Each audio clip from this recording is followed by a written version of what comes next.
Recasters is a weekly anime podcast covering currently airing seasonal anime. If you like to follow weekly releases and hear discussions about it, you're in the right place. If you enjoy series reviews and previews, then be warned. Spoiler City straight ahead.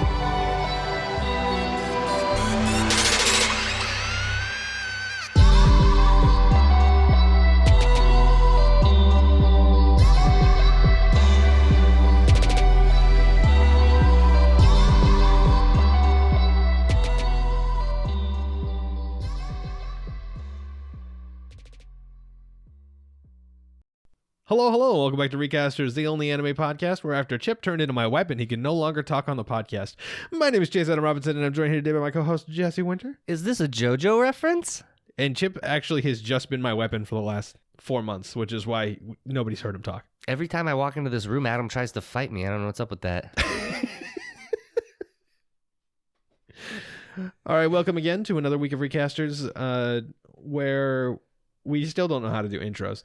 It's, as we slowly degrade. 2 years in, I don't know what I'm doing. I am now a baby. We got Benjamin Button syndrome. All right, so this week, unfortunately for the post intro, we don't have like a whole lot to talk about, so we're gonna do a quick fire round of updates on some shit. Oh, and timestamps for everything in the description below if you're just interested in hearing us talk about the weekly anime. I'm gonna start here. Adam's Extreme Dragon Quest Corner.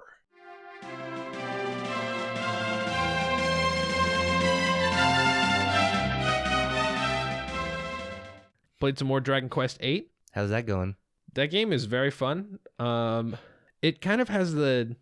Look, this is going to sound stupid when I say it out loud. All right. It's got the Dragon Quest feel to it. Nice.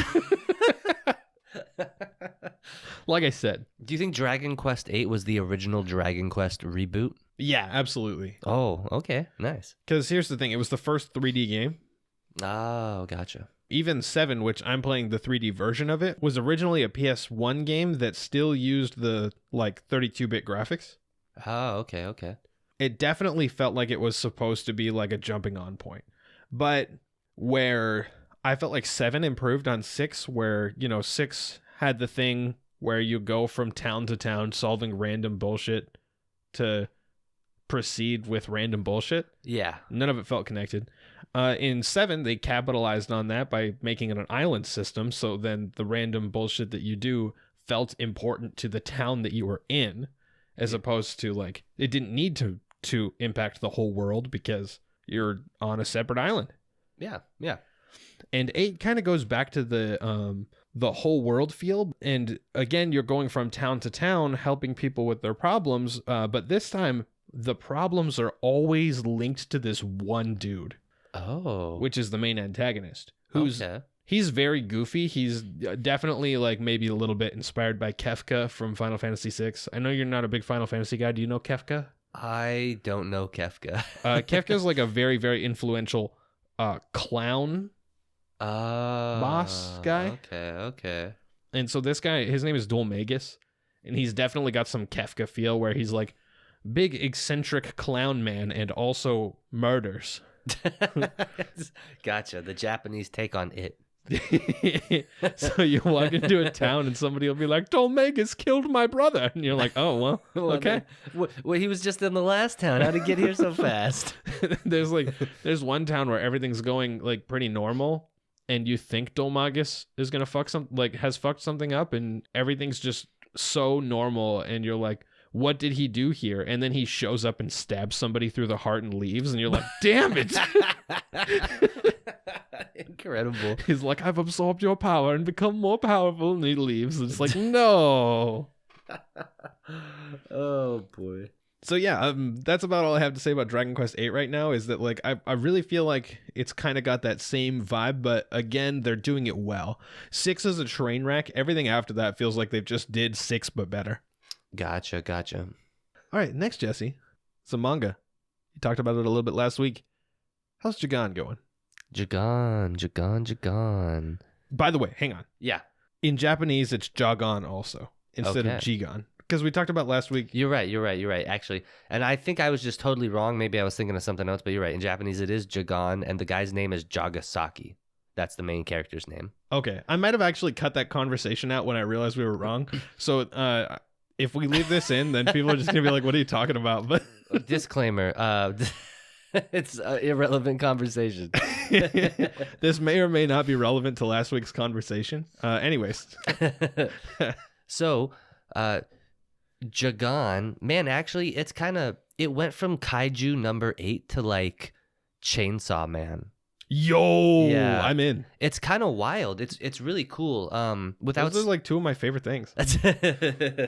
without spoiling things too much, basically. So our main protagonist, he's like a small time cop in a local town, right? Town you never heard of, kind of thing. Yeah. And so there's this big thing that goes on with these they call them fractured humans. It's people get these frogs in them, and then their emotions, if you let loose your emotions, you turn into this like monster thing, and you're a fractured human. I think you're just talking about Gen Z, right? Yeah.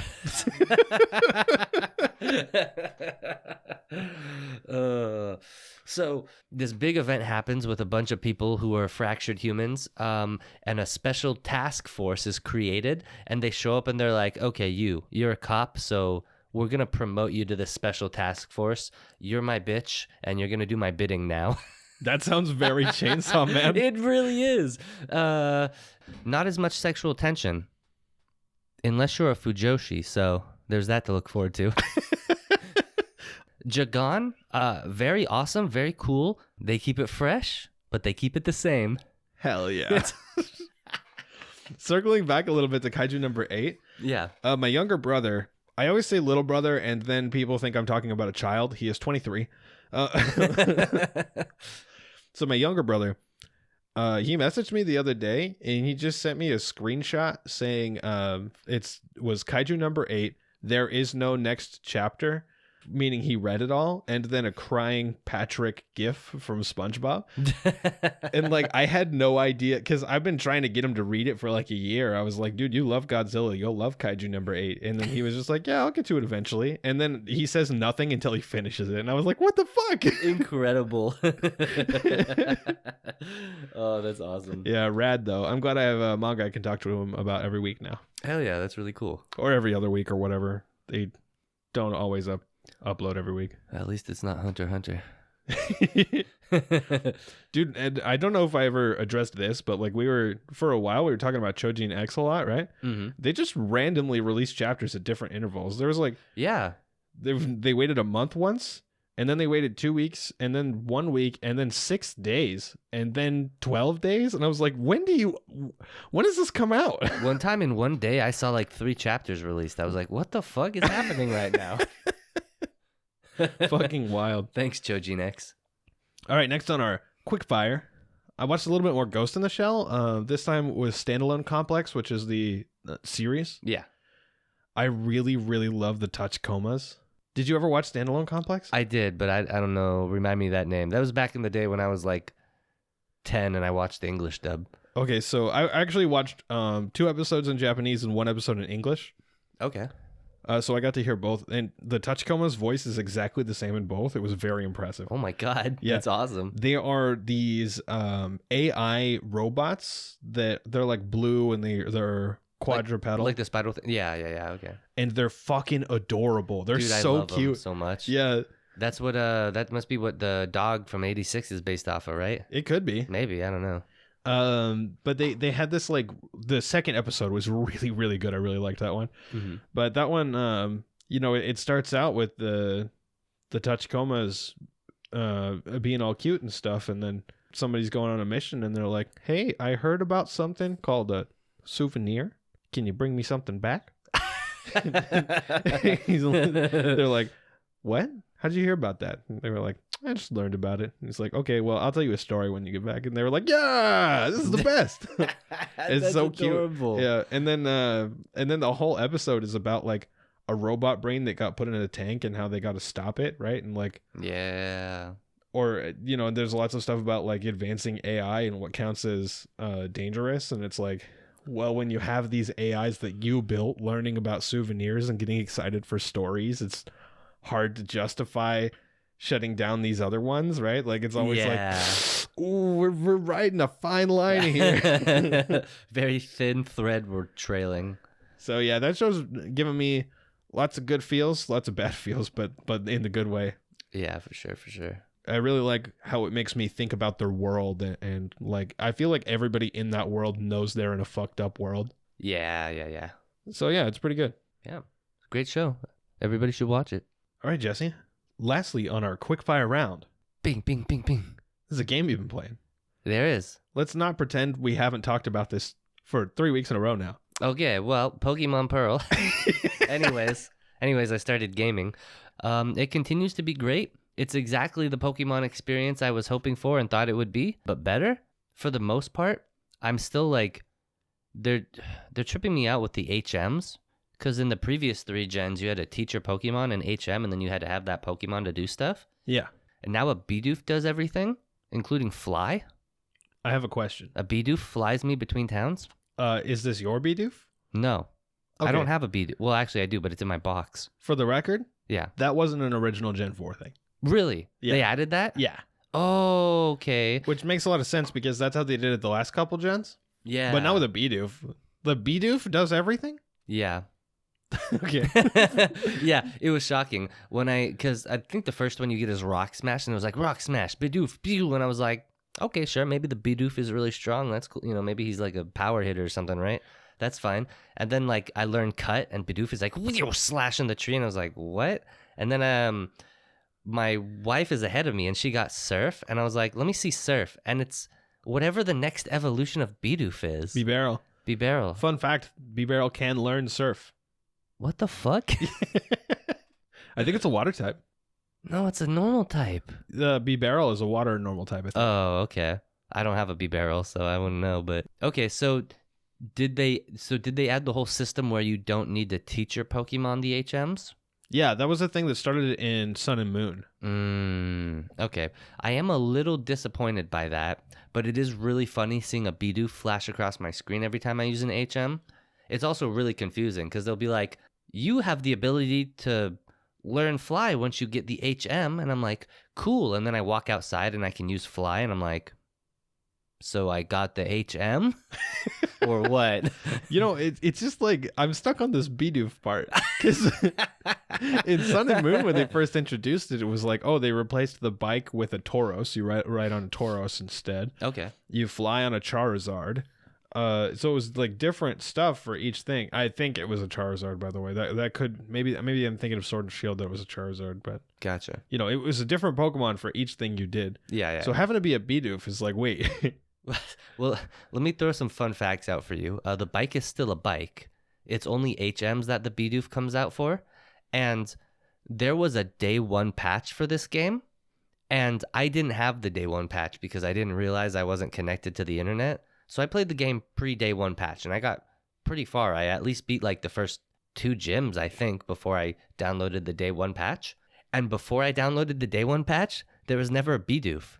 I'd walk up to a rock, it'd be like, you want to use Rock Smash? And then the rock would go, psh. I was like, okay. What the fuck? Yeah, I was like, this is kind of weird. And then my wife was like, yeah, what's up with the Bidoof? And I was like, what the fuck? What do you mean a Bidoof? What are you talking about? Yeah, I was like, what? What is happening? So they decided with the day 1 patch to make it a Bidoof. I don't know if they're going to change that later with another update or something, but it's a Bidoof right now. Does he have like a propeller or something when No. he flies? No? It's a Okay. Bidoof. Just a Bidoof. It literally, there's like a, you know the classic anime, like, bar flashes across the screen and like a character's like in the bar, you know what I mean? Yeah. Yeah, it's like a black bar flashes across the screen and there's a Bidoof in it, and then whatever HM you used starts going. Can I get a t-shirt that just says, okay, just a Bidoof, and it has a Bidoof on it? Let's do it. All right. All right, and then before we move into the anime this week, just want to address this. In the opening, where we're supposed to put this kind of stuff, but we keep forgetting to do that. What? Who would do that? We're professionals. 86 didn't have a new episode this week. Again. For some reason. Yeah.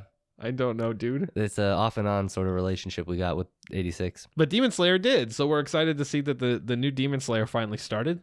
Not only was it a new episode of Demon Slayer, they also made up for the lack of 86 by having a double-length feature. They actually they called us ahead of time and they were like, hey, No 86 this week. We're doubling up on Demon Slayer. And we were like, okay, I'll allow it. We know that your show does spoilers, so it's fine. Here's the next 2 episodes. You can watch them at the same time. Thank you. I appreciate it. Whoever releases this. Yeah. Ufotable. Kadokawa, Funimation, thank you. We have no connection to any of these. And with that, please enjoy the episode. First up, we have Platinum End, episode 10. This show real good. I do have one problem with this show, though. What's your problem? So it's made by the Death Note creator, right? Yeah. Where did he turn his brain off? Sometimes. This is the manga he was writing when he wanted to stop thinking about how to write Death Note. What are you referring to in particular here? Specifically, I'm referring to the fact that Metropoliman and the JoJo character have this plan to lock our protagonists in a one-way mirror box building and then wait for them to die, I guess, even though we have seen that arrows can go through solid surfaces. Yes. You can control the direction of the arrow after it has been shot. Uh-huh. That's all they need. Why have they not killed them already? I don't know. Our protagonists, according to them, have been in this box for like 2 days. Here's the thing that bothered me in this episode. This dude got shot with an arrow, like a red arrow, by Saki. Yeah. Why the fuck did Metropoliman not shoot him with a red arrow? I don't know, dude. They teamed up. They were in the same place, and Metropoliman was like, "Yep, all our targets are in that box. No need. I guess I'm going home to take a nap." Yeah, what's this guy thinking? This guy is a devout servant. There's no need to red arrow him. He'll already do whatever I tell him to do. Except the red arrows are literally god magic. Here's the thing. Just because he's already listening to you doesn't mean... I mean, like, for this exact reason, I feel like he would have thought this, right? Because it's like, yeah, he's already listening to you, but anybody can hit him with an arrow right now. Yeah. Bro. Even cute cat girls. Even cute cat girls. Especially cute cat girls who have radar goggle lenses. She has Google glasses. Google Glass. Oh, man. Yeah, dude. Our antagonist here, he's like, you gotta be smart. You gotta think everything through. You gotta be super extra mega careful. You can't even stand around a god candidate for more than 5 seconds. You gotta be the most cautious man on the planet and avoid every possibility. Does not shoot the guy he's working with a red arrow. Excuse me. And he's like, damn, I forgot I could do that. I always use the white one. Oh, dude. And this guy has like 5 red arrows. He could shoot like 75 people. Is that just some quick back of the napkin math? Yeah. Nice. I think how many is it per arrow? Isn't it like 15? I think it's 14. 14? Oh, okay. Yeah, so he can shoot some large amount of people. Like 70-ish, I think. Yeah, about 70 or so. So don't tell me this guy's run out of red arrows, because that's bullshit. There were some things I did like about this episode, even though there was, some... Oh, thank God, me too. Some bullshit that you have to overlook. One of the things I really, really liked is the theme of love with this JoJo antagonist. I wish I remembered his name. I don't.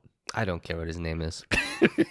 He's just a JoJo antagonist. You might want to care, because I got a kind of feeling he might be sticking around for a while. I'll learn his name if he becomes a protagonist. Because I feel like this guy, like, he was never really an antagonist. He just needed somebody to follow. Yeah. And so I kind of get a feeling with the way things are going that even when the red arrow wears off, he's still going to be following Saki.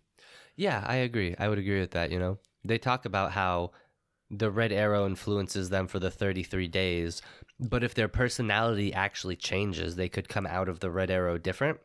And this guy apparently seems like we saw some of his background. He really never had any love. Seems like the only thing he wants. So knowing what that feels like now, I wouldn't be surprised if he came out and was like, yo, new path, new life. Yeah, exactly.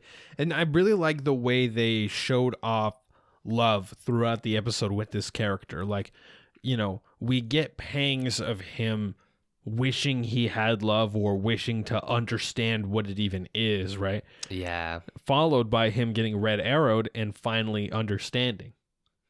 Very cool, very cool. I like how that played out. I just don't understand why it wasn't Metropoliman who shot him with the red arrow. You know? Because Metro Man is not as smart as he thinks he is. That's what I keep trying to tell you. I know. He's the edgy high schooler super genius. He's like, yes, all according to plan. I've got them eating out of the palm of my hand. Some other things that I liked in this episode. I like when we see the part where Mukaido? Mukaido. He's like the only one I remember the name of. The part where we see Mukaido in the hospital with his wife, and he's like, "Well, I'm gonna die soon," and he puts a cigarette in his mouth, and she like takes it away, and she's like, "Fuck you, continue living." And she's like, "I got one request from you," and he's like, "Look, I don't got a lot of time left. I'm not giving up my smokes." He's like, "There's just not enough time. I can't do it." Dude, I love this guy. He's the dad who tries to be cool, but then he is like surprisingly cool at times. True. I also love the thing where he's like, they're flying around and he's like, "I'm gonna pass out. I'm gonna fall asleep here." And then he like remembers that moment. He's like, "No, I must keep going." Yeah, dude, that was great. Very shonen moment. Very, very shonen moment. The like 35-year-old father career man shonen moment. All right, disclaimer for this next joke. I don't have a problem with people crying, and I actually think that crying is very good for you. Followed up, I really liked watching Revel descend into this like moment where he just cried and then became a stronger angel because of it. Yeah. And God comes down and he's like, "Revel, you've become the angel of being a bitch." No angel has ever cried before. "You're the bitchiest of all, and thus you must be stronger." You have ascended.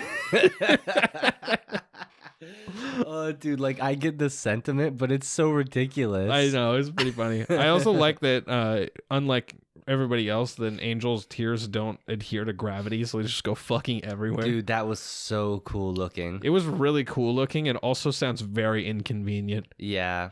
It also looked like knowledge was leaking out of his face. Yeah, which would make sense after he ate all those Cocoa Puffs.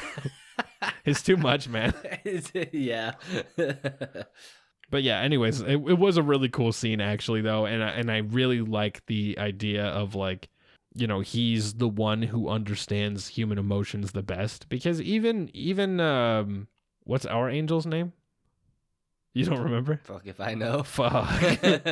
I knew it last week. Wait. Nope, I don't got it. Wait for it. It's somewhere in my brain, I promise. But anyways, Mirai's angel, she clearly understands people, especially since she can tell that they're lying, but never to the degree that Revel can. When the angels talk, they feel like angels. But when Revel talks, he feels like just another character. You ever notice that? That's true, actually. As you were talking about that, I was thinking, like, all the angels have their quirk, and outside of that, they're semi-robotic. They are, like you say, they're very angelic beings, but Revel's always just felt like another guy in the gang. Yeah. He's like one of the bros. I like whenever another angel shows up, he'll either be like, "What the fuck are you talking about?" He'll be like, "Oh, god damn it, not this guy." Yeah. Just every time. I like how he shows up, and it's Balt? The other angel? Balta, yeah. I like how Revel shows up at the place with Mukaido and all of them, and Balt is there, and he's just like, this fucking guy. Yeah. It's like, bro, what? He's just standing there. Dude, I also love Balta. Balta shows up, and he's like, "My intuition tells me to do nothing." It's like, cool, yeah. Very nice. He's just standing there, stone statue still. And then, was it Revel or the knowledge of angel? I don't remember who. They're like, "Balta, what's your plan?" And he's like, "My intuition tells me to do what my intuition says, and I'll do that." It's like, what the fuck are you talking about, dude? Balta, what do you want about this time? Come on, man. Dude, he might be my favorite angel. I just thought of this in our conversation about Balta. I think maybe, we've seen that all the angels are kind of like they sympathize with their human, you know, like whatever their human wants. Like Mirai's angel just wants him to be happy. Saki's angel, well, I guess just wants her to be happy too. I think Balta knew that what our JoJo character needed was love, right? Because we get the part after he says that his intuition is gonna do what his intuition does. Saki like rolls out and gets ready to shoot this guy with a red arrow, and Balta like smirks. He like looks at her and like gives her the look of approval, like, yes, shoot him with a red arrow, show him what love is. I actually think you're exactly right. I think that's exactly what he was going for, and it makes a lot of sense for the character, right? Like, Yeah. because we got to remember that these angels aren't necessarily out to make their person the god, right? Like, that's not what they're doing. Yeah. It depends on what that person wants and what they think their person wants, right? Yeah. I mean, they're a lot more like guardian angels, you know? This is kind of like a battle royale, but the angels aren't in it for the battle royale, and clearly most of our characters are not in that for that reason either, for some reason, in this battle royale. But yeah, they act a lot more like guardian angels than sort of like proctors for some big tournament. If you really think about it, the show's reverse Digimon. Okay. Because the Digimon come in, get their partners, and then the partners fight for the Digimon. The Digimon being the angels. Whoa. That's deep, yo. No. Okay. No, it's not.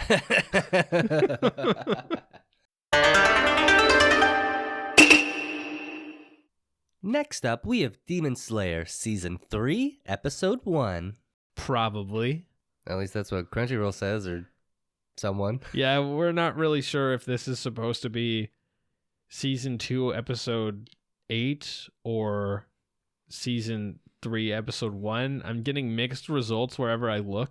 Crunchyroll's saying it's a new season. I don't know. What I'm understanding is the movie is Season 2. That's what they're telling me. Yeah, that's what I'm getting out of this. Hey, you know what I just thought of? Remember when Crunchyroll would list the actual movie as Season 27?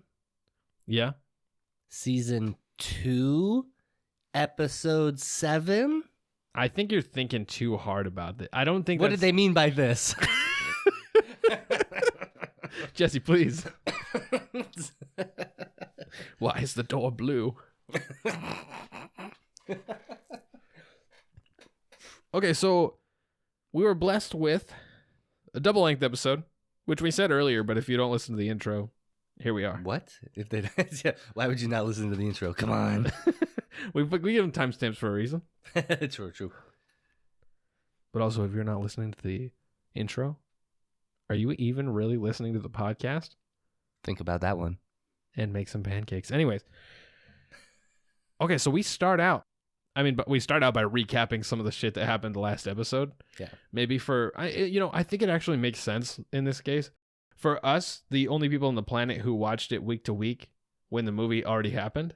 Yeah. It was like, why are they doing this? We just watched this. But for everybody else on the planet, they haven't watched this in like 7 months or whatever. Yeah, it's been a long time. So it makes sense to recap a little bit. We just see a little bit of the end of the movie. Yeah. We mostly just got the end of the fight, I think. Yeah, and then we got a couple of brief scenes where we hear a couple lines that weren't previously said from people we already saw. Yeah. We got to see Senjuro. I think that's his name. I think that is his name, yeah. I love him. Lil Rengoku. Tiny Rengoku. Yeah. Good stuff. He cute. We got Red Goku and Sun Goku. Yeah. And then we pan into a scene where we watch a child walk around a house for a while, and then his dad goes, "I'm so proud of my adopted son. He can't go out at the daytime, though." Yeah, he has a weird skin condition. Okay. Seems legit. What do you think of Lil Muzan? Yeah, I liked Little Muzan a lot. I think it's interesting that every time we see Muzan again, he's different. I think the interesting thing to me here is that because I think it builds an interesting juxtaposition between him and Nezuko, because we see Nezuko grow and shrink all the time as well, but we never see any other demons do that until this part. I'm thinking about that. Thank you. And I think you're right. I was like, no, there's no way. There had to be a demon that we saw like evolve in its arc, but I think you're right. Jesse turned into the thinking emoji, but in real life. Oh man. Yeah, so that's what I think was going on there. I think it's to build this kind of dichotomy where it's showing them as the two sides of the demons. That's really cool. I like that. That's interesting. He also looks so fucking angry. Dude, he does. He's an angry little boy. Yeah, like the little boy or Big Muzan doesn't matter. He's got the same exact facial expression. Yeah. Dude, I mean, I think partially because he's just in a child's body, but I couldn't help feel like he was just throwing a tantrum. Yeah, right? Because Akaza comes in and he's like, I killed the flame Hashira. And he's like, who cares, dude? Fuck you. Oh, did you wipe out the whole demon core yet? No, you fucking waste of space. What are you doing here? It's like, Jesus Christ, there's a couple of demon slayers. There's a few people to kill. Hey, Muzan, I don't know if you noticed, but you didn't fucking kill him either? Like, dude, this would be like, dude, I feel like Muzan's got the whole Voldemort thing going on, you know? He's like, oh, all you had to do was kill Harry Potter. It's like, you couldn't even kill him when he was a baby, bro. Come on, step up. Put your big boy pants on. Excuse the fuck out of me, man. Basketball head looks way cooler than you do, so. Basketball head, 100% cooler than Muzan. And neither of them have swords. Yeah. No wonder they can't beat the Demon Slayers. Yeah, that was their mistake. They brought their fist to a sword fight. Small brain. Jesus Christ. Imagine how much faster Akaza would have won against Rengoku if Rengoku didn't have a sword. Oh my god, yeah. Like, Rengoku was endlessly slicing this guy to pieces, and he's like, I'm so much stronger than you. Yeah, I feel like what would have happened is he would have walked in, punched Rengoku through the heart, and it would have been over. Yeah, basically. That's it. Now, alternatively, also, if he had a sword, maybe, I don't know, because the Nichirin swords are made out of a special rock, sun rock or whatever, right? Yeah. So maybe these guys get like special demon swords that can... Ooh, they're made out of moon rocks. Yeah, rocks from the moon. They traveled to space to get them. And then we get cool samurai fights. Oh, that would be pretty dope. I feel like that'd be some Samurai Champloo level stuff, right? Hell yeah. Yeah. Now, also in this same section, when we see Lil Muzan, we also see the glass on his door. Yeah. The frosted glass. And I know, like, this is such a small detail to pick out, and we always talk about how great the show looks, but holy shit, dude. That frosted glass was on point. Jesus Christ. It just looked like real frosted glass. Yeah. Like, that's the only frosted glass I've ever seen in the show. And they put it on this double door in this little scene just for Muzan to walk through. Yeah. Wow. They put a lot of care into that. The show Impressive. looks, by the way, spoilers, the show still looks great. Yeah, continues to look fantastic. I don't know if that's, news, but yeah. Yeah. And then also in this scene when he's talking to Akaza, we learn about some of his motivations. He's looking for something. Yeah. Something specific. Remember what it's called? No. That's fair. If you look down at your phone, you can see what I have typed. Let me look at your notes. My screen's locked. The blue spider lily. By the way, I know everybody in the audience, they've heard us talk about the whiteboard before and like notes on the board and stuff. I do not have a whiteboard at my new house. So we just made a Discord channel called The Whiteboard. And we just have our phones out. And here we are. The blue spider lily. The blue spider lily. I hope that's important. I like Kimono Jihen. Dude, Kimono Jihen rules. When's season 2? I know, right? Yeah. What do you think the blue spider lily is? I've read the whole manga. Oh, fuck. That's right. Okay, here. Let me throw a prediction out. All right, let me hear it. The blue spider lily is a person. Whoa, that's a cool theory. Okay, thanks. Oh. What if it's that one demon doctor? what's her name? Tamuro or Tom? That's something like that. I don't know. When was the last time she was on the show? I don't know. She might be back one day. I don't know. I just finished the manga a couple months ago. Well, that's all for Little Muzan. Moving on to Demon Slayer. I don't know if you know, there's two different shows actually, Little Muzan and Demon Slayer. Yeah, it's like the Little Sheldon spinoff of Big Bang Theory, right? Isn't that Young Sheldon? Oh, sure, whatever. Yeah, so then we see them like walking away from the Rengoku scene, right? Yeah. And I loved this part where like all three of them are being carried.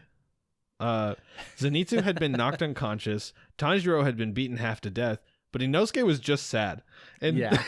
So the fact that he was still being carried away and he's just like sobbing, it's just so funny to me. Right. He has crippling sadness. Poor Inosuke, dude. Oh, yeah. Hey, what'd you think of Rengoku's dad? Seems like a pretty level-headed guy. Yeah, fuck that guy. Yeah. He, man, like, I get what they're going for, but I don't think they pulled off the shitty alcoholic dad who actually cares deep down inside very well. You know what I mean? So I can say I think they did really well, but that's also going off of more information. Fair enough. So I think it sucks right now, but I think they pull through eventually. Yeah. I mean, I guess it's not bad. It's just, I feel like the whole thing is that he's wallowing in guilt because he's a Hashira. He was supposed to protect people. His wife died. And then his son was like, yo, I'm about to be a Hashira too. And he's like, nah, I don't want the same thing to happen. I don't want to lose my son. I already lost my wife. And then he lost the son. And now he's just like a total wreck. And it's like, well, that's cool. But like, I don't know why you're destroying the flame Hashira lineage over everything. But maybe I'll get more info later. Maybe there's something I don't know about. You know, after you said all that, I'm pretty sure that's it. Okay, well. Incredible. This guy has he has single-handedly wiped out an entire lineage of Hashiras because he let his wife die. Okay, but if you think about it, isn't that really Senjiro's fault? True, he could have become a demon and lived forever. No, that's Kyojiro. Oh, my bad, you're right. I don't think it's Senjiro's fault that he wasn't born with the skill to become a Hashira, you know what I mean? Like, yeah. He's not a sword fighter, okay, like, not his bad. And everybody's like I feel like he beats himself up way too much, right? He's like, I wasn't good enough. And it's like, you're good at plenty of things, dude. Yeah. Just go out there and do the thing for you. I bet he'll become the doctor's assistant. That'd be cool. That would be cool. I don't actually think that'll happen, but that'd be cool. One of the scenes with his dad in particular, first of all, I like that for some reason Tanjiro, this episode, was this a thing before? Or is this episode he's just like, I'm a headbutt everything? No, that was a thing before. That's like his way of like doing a non-lethal strike, right? Oh, okay. That's what he's done that. He did that to Inosuke. Oh, yeah.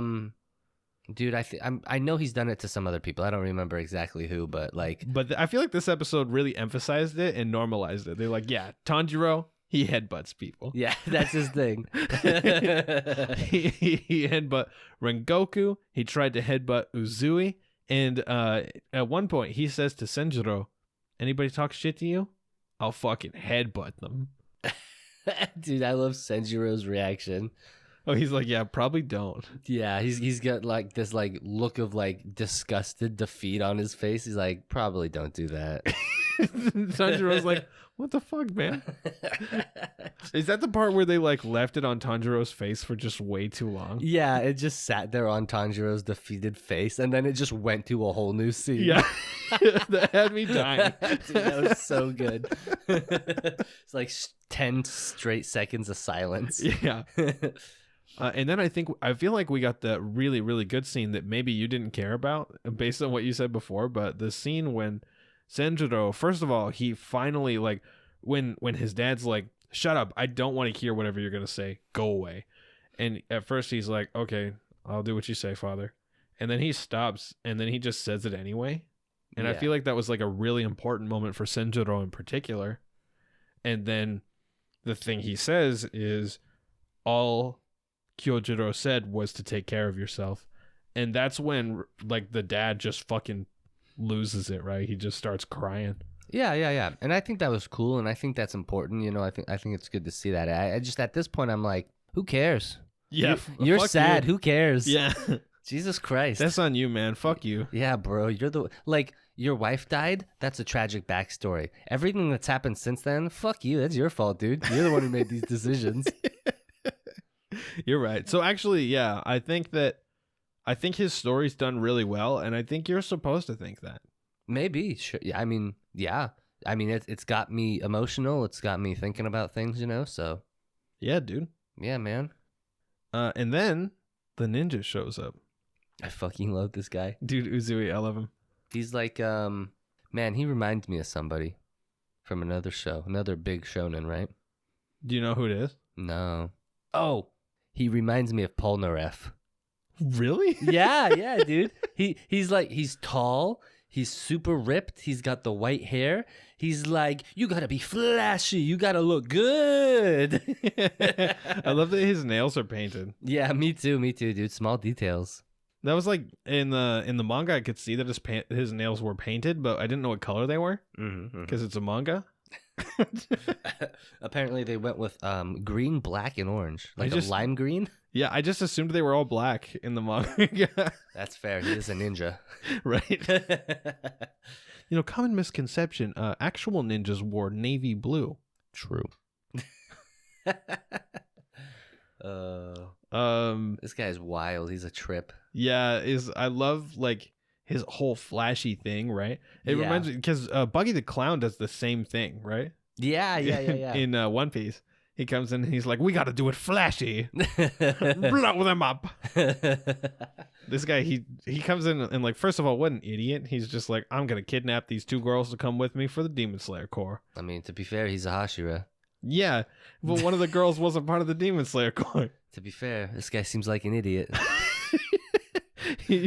Like, I feel like and then he like doubled back on it, right? Where like they're like, this girl's not even part of the Demon Slayer Corps, and he's like, kids these days, this is why the Demon Slayer Corps fell apart. He's like, what are you talking about? You're just taking a child away. Yeah, it's like, did you not notice she wasn't wearing the core clothes? Like, huh? What? Also, like, you got to play to your people's strengths, right? Like, you got to pick people for certain things. If you're just like, here, I'm going to take this random Demon Slayer person to this random mission. It's no. You're going to get him fucking killed. He was playing to their strengths. He needed a female Demon Slayer. That's her. True. No, you're right, though. Like, yeah, I mean, you can't just... Doesn't this guy have any, like, apprentices or what? Yeah. Isn't everybody supposed to have one of those? Is he another Rengoku? Is this just another Rengoku? Do we just, like, slowly go through all the Hashira and they're all like, I never picked a disciple. Why? Why have you done this? Because I'll be honest, I can't remember a single disciple. I don't know if they ever get brought up again. I mean, Kanao, is that her name? Kanao? The best character. Oh, wait. No, she is the disciple. Yeah. Yeah. So the butterfly lady has disciples. Great. Who the fuck else has disciples? Tell me the big dude who's always crying and he's blind. Tell me that guy's disciple. Yeah. It's probably a little Buddha statue. I could see him. He's just like sitting in a dojo and somebody comes in and he's like, "No, stop. I'm training with my disciple." And they look around. There's nobody else. And they're like, "What the fuck are you talking about?" He's like, "My disciple is working hard to become one with himself." And he like looks over at this little Buddha statue standing on the other side of the fucking dojo. That's each and every Hashira. They all have chosen a doll for their disciple. Yeah. They're like, here we go. This is the one. And then in this whole thing with Uzui, they just get to a part where like they're yelling at Uzui, and they just like, one of them's calling him a pervert, but they just didn't translate the word. Actually, they went out of their way to not translate the word because there were subtitles. Yeah. But not translated. So she says hentai, and they just put the word hentai on there, which, by the way, you can't even say that word without getting demonetized. So yeah. Oof. R.I.P. Dude, it's so weird because, like, for anybody who doesn't know, hentai is a different word in Japan, right? Like we have hentai and ecchi, and those are two different things. In Japan, hentai means pervert, and ecchi is what we would call hentai. Yeah. Or it just means anything erotic, really, but yeah. Yeah. But it's it's kind of a generalized term. So like, what? Why would you do this? Choosing not to translate the word. I feel like somebody was like, well, people already know what hentai is. And I'm like, but this is a different context. Yeah, this is not that. This is not that. Oh my God. In the English dub, did they say hentai? Like, now I kind of want to go watch the English dub. Oh man, I would love to see that. Yeah, I gotta check that out. That'd be so funny, dude. So, Rengoku Sr. mentioned something interesting in this episode, and he calls it sun breathing. And he accuses Tanjiro of being a sun breather, which is weird because he's a water breather. But then we've got dude, I can't say that name. What is it? The What? The The Hinokami Kagura? Yeah. Oh, you don't remember Hinokami Kagura? Hinokami Kagura. Thank you. I don't understand. What's the problem? It's so easy. It's just the Hinokami Kagura. The Hinokami Kagura. Yeah. What Yeah, do you mean? exactly. Yeah. What about it? Just like that. What about the Hinokami Kagura? No, that's already wrong. Yeah, so Tanjiro might I can't even feel like I can talk to you about this stuff. You've already read the whole manga. This is so frustrating. This is not something I can talk to you about. Well, let me summarize it like this. Wow, we learned about sun breathing. Very cool. Does Tanjiro do sun breathing? I don't know. Probably. Sounds like a shonen thing. I can't wait for Tanjiro to unlock the secrets of sun breathing and defeat the great demon Lord Muzan. There we go. Okay. Oh man, did you notice how he knew though? Oh, by the earrings. By yeah. the earrings, yeah. Which weren't those earrings given to him by his dad? Yes, they were. That's what I was thinking. So I really think that even if, like, because Tanjiro says that they're charcoal burners, and they have been for generations, and they have documentation to prove it. Well, to be fair, in that time period, very easy to forge documentation. You just write stuff. Yeah. But let's run under the assumption that the documentation is legit. I still think that somewhere in their lineage, they were probably like super crazy strong Hashiras. Who knows what happened to them? I don't know. Maybe because Rengoku's dad said that every other kind of breathing is a derivative of sun breathing. Right. So I could totally see that somebody in the sun breathing lineage, like there were just sun breathers. And then the sun breather was like, yo, we got to diversify to save our assets. So they basically like sacrificed themselves and split their energy into all the other forms of breathing. Jesse over here, like bleeding his financial brain into anime. Must diversify. You can't tell me that's not what they're doing.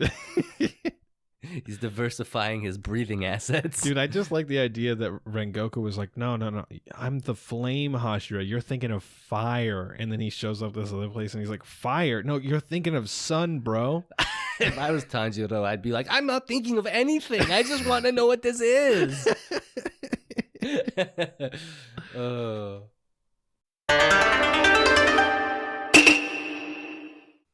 Next up, we got Mieruko-Chan, episode 10. Which is sad because that means we've only got 2 more episodes left. I'm depressed now. Jesus. That's a little heavy, but all right.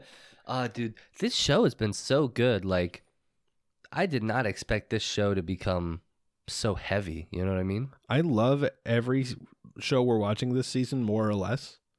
But this is the one that every week I'm excited to watch.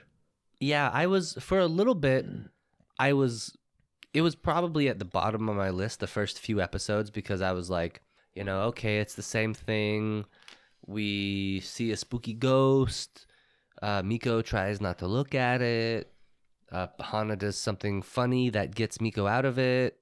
Okay, you got the formula for like the first 4 episodes.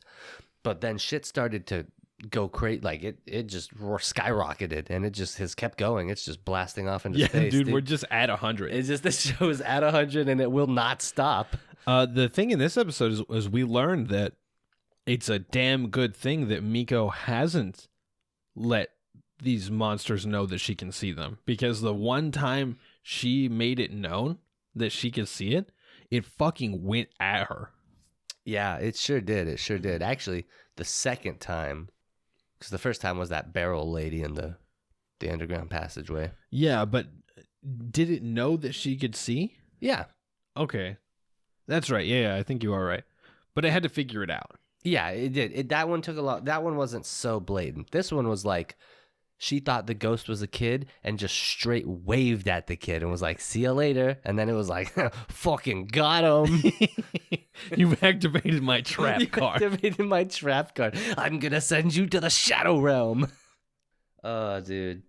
Yeah. So, I don't know, though. I'm still torn because, like, we had that axe spirit. He pulled that spirit out of that one chick. Yeah. I like that was her first thought, is she's like, I've seen spirits come out of people. Maybe I should get the axe guy and recruit him.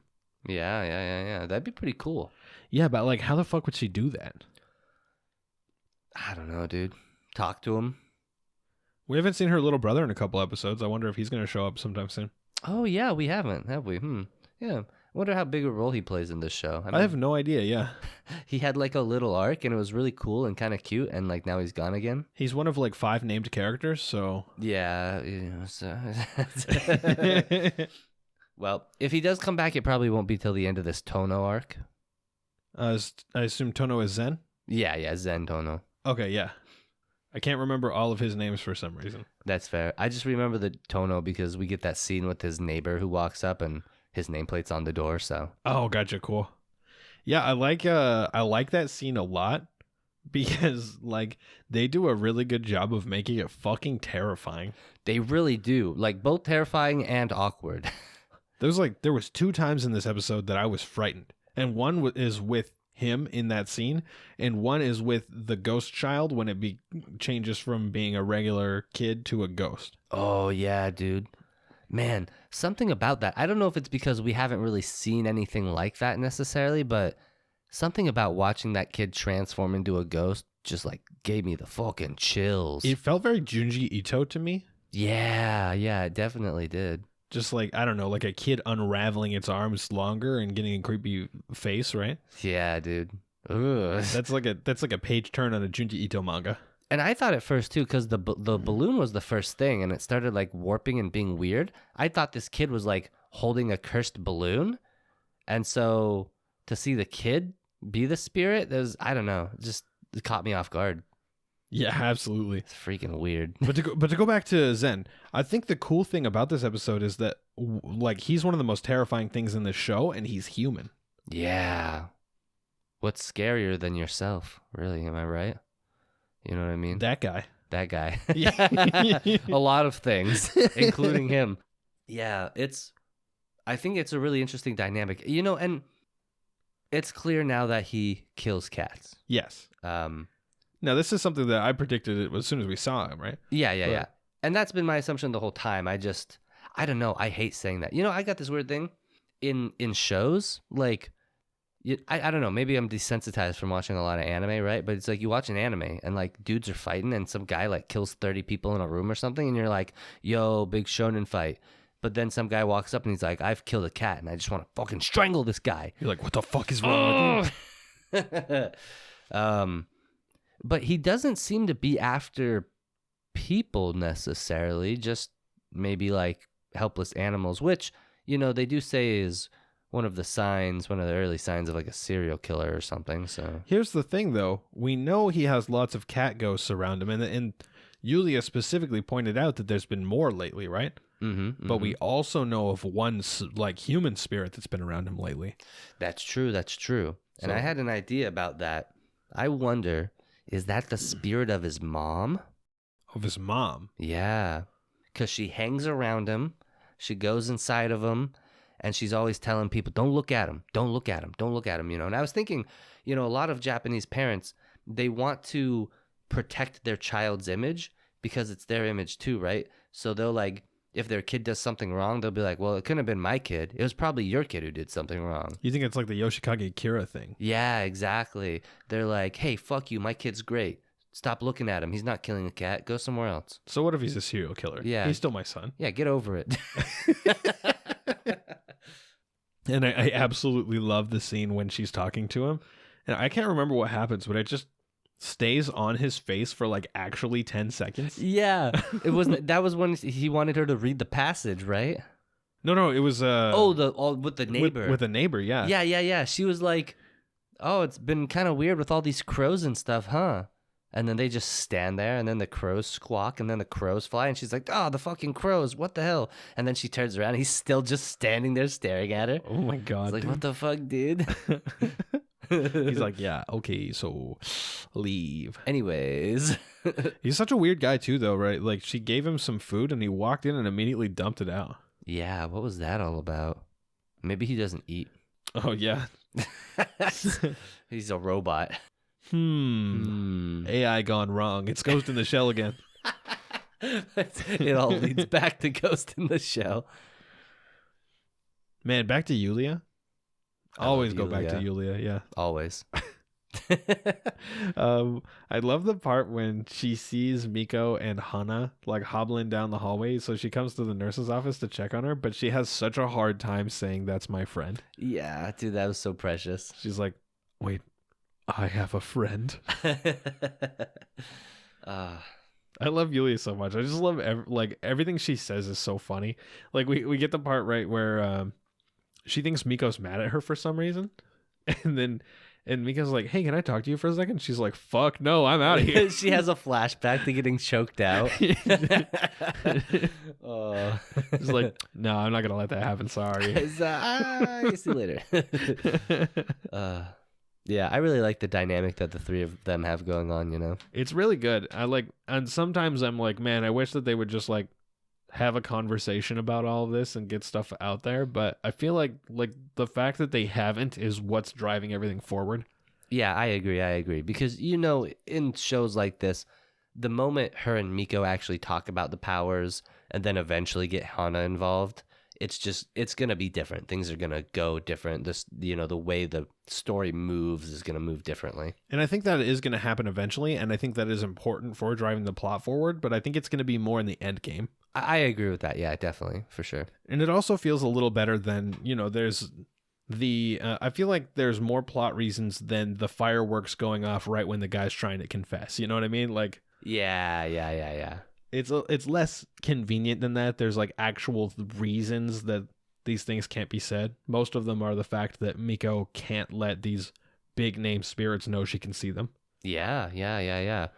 And apparently, well, I mean, I guess we should have maybe already supposed that this was the case, but Miko sort of confirmed the fact that she can't see life auras, but Yulia can see life auras, but not the big spooky monsters.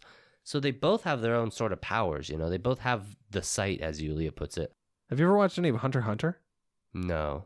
It's kind of like, so in Hunter x Hunter, you have a main power and like a secondary power, but there's like 5 different categories of power, and so you can have different percentage attunement in each one. Oh, interesting. Kind of feels like that, where it's like, oh, well, I have high ranking in this, but a little bit of this, and you don't have this one, but you've got high ranking in this, but a little bit of this. Yeah, that sounds about right. Kind of cool. Yeah, I like it. The slice of life is actually Hunter x Hunter. Hunter x Hunter does have some slice of life-esque moments. Whoa. Few and far between, because there's usually people being murdered, but Fair enough. it is made by Togashi after all. Okay, so the gods show up, right? And this is the second time out of 3. Futatsu. Yeah, they didn't even translate that. Yeah. We were watching on what was it? Funimation. Funimation. Yeah, we were watching on Funimation, and then when the gods like held up 2, and it said one of the counters for 2. I think it said Miko. It said Futatsu. No, it absolutely did not. It started with an M for sure. No, Miko means 3. That's true, but I don't think it said Futatsu. I'm pretty sure it did. Anyways, whatever it said, they just didn't put subtitles on it at all. Yeah. And I was like, all right. No subtitles. Yeah, no, don't worry about that one. Yeah. So everybody knows what that means. Like, I get it. I know it's standing there holding up 2 fingers, but like... Translators be dropping the ball this week. Dude, yeah, between Demon Slayer and then this, it's like, what's going on? You guys okay over there? The answer is no. They're underpaid and overworked. That's true. And then everybody yells at them for translating things wrong, including us. You know, I feel bad, but I don't feel bad, so. Yeah, it's like, I want you to do a better job, but I also want you to get paid more, so. Yeah. I'm on both sides of this fight. I'm helping no one here. Yeah, I think, Miko kind of came to a realization what was going on with the gods. I think Miko is going to use her last god charge to defeat Zen. Yeah, I think that's very, very likely. And I want to see it happen. Me too. That, like, dude, as I think about it, that ghost spirit has, like, got to be his mom. And it's going to get, like, super powered up. It's going to be, I mean, it's already really big. And it's going to, like, super buff itself, more buff than that other spirit that we saw. That spirit evolved. Oh, no, we were talking about demons. Sorry. I mixed up Demon Slayer with Mieruko-Chan. Anyways. So we saw that one spirit evolves into the big buff man. So I think this spirit's going to get even crazy, buffer, and stronger. And then that super mega god is going to have this super epic fight with it. And it's going to be nuts. And Miko and Zen are just going to be like standing there staring at each other the whole time or something. But imagine if he comes at her and we have to watch them struggle as well at the same time. That would be really cool. Oh, man, like... Maybe she catches him in the act of, like, trying to get a cat or something. And then they, like, fight. And then the spirits are fighting. That'd be fucking epic. Dude. Hell yeah. What a good show. I hope this is a reality we live in. Yeah, right? You just wrote a really good show, so. Thanks, dude. You're welcome. It's my Mieruko-Chan fan project. Nice.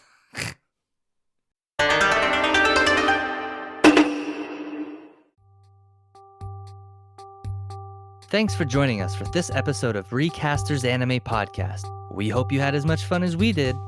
Feel free to check us out on Facebook. We post anime-related memes there almost daily. Let us know what you think of the current anime season, or even just say hi. You can look forward to weekly releases every Tuesday morning on platforms like Spotify, iTunes, Google Play, and Stitcher. Tune in next week for more anime discussion. Ja! Mata raishu!